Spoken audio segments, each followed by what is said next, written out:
Media में प्रशांत किशोर जी को लेकर खबरें चलती रहती हैं कि कभी इस सीट से चुनाव लड़ेंगे, कभी उस सीट से चुनाव लड़ेंगे। लोकतंत्र में हर किसी के पास अधिकार होता है, कोई भी व्यक्ति कहीं से भी जाकर चुनाव लड़ सकता है, किसी को कोई मनाही नहीं है। पार्टी बनाकर बिहार में घूम रहे हैं, कितना समर्थन मिल रहा है सबको मालूम है और दावे बड़े बड़े कर रहे हैं। इससे पहले बिहार में विधानसभा का उपचुनाव उनकी पार्टी लड़ी थी, कितनी बुरी हार हुई, जमानत तक जब्त हो गई। तो हम तो यही कहेंगे कि प्रशांत किशोर जी चुनाव लड़े, उनके पास जीतने की कोई चुनौती नहीं होगी। उनके पास अगर चुनौती होगी तो सिर्फ जमानत बचाने की। कहीं ऐसा ना हो कि इतने कम वोट्स आ जाए कि पूरी जगह सही हो जाए। स्वयं को राजनीति में स्थापित करने का लगातार प्रयास करने वाले प्रशांत किशोर पांडे जी स्पष्ट करें कि वो करघर तो अपना जन्मभूमि बता रहे हैं, लेकिन राघोपुर कर्मभूमि कब से हो गया? राघोपुर के लिए कब काम किए हैं? राघोपुर के क्षेत्र में एक दिन भी वो दिखाई नहीं दिए।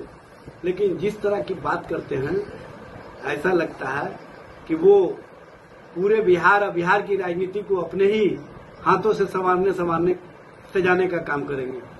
प्रशांत किशोर जी, आप राजनीति आपके बस की बात नहीं है।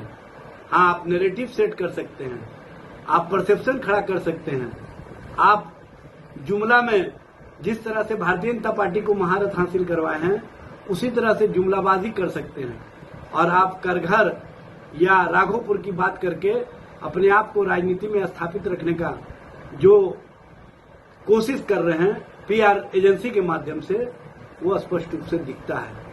आप न तो बिहार के लिए, न तो करघर के लिए और न ही राघोपुर के लिए कोई काम किए हैं। आप सिर्फ और सिर्फ नैरेटिव सेट करते हैं।